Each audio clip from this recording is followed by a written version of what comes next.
இன்றைக்கி நம்ம தக்காளி தொக்கு தான் செய்ய போகிறோம். எண்ணெய் போட்டுக்கலாம்,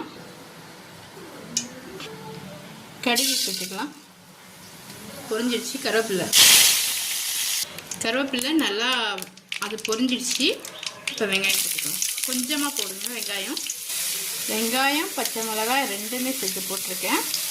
வெங்காயம் நல்லா வதங்கிடுச்சு. இப்போ பூண்டு,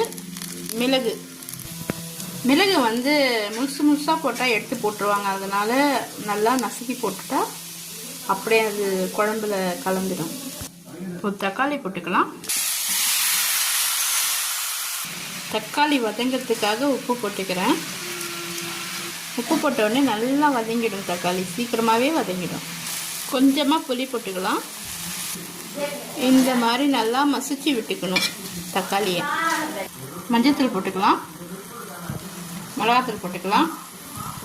இப்போ நல்லா கலந்து விட்டுக்கலாம். அவ்வளோதான், தக்காளி தொக்கு முடிஞ்சிடுச்சு.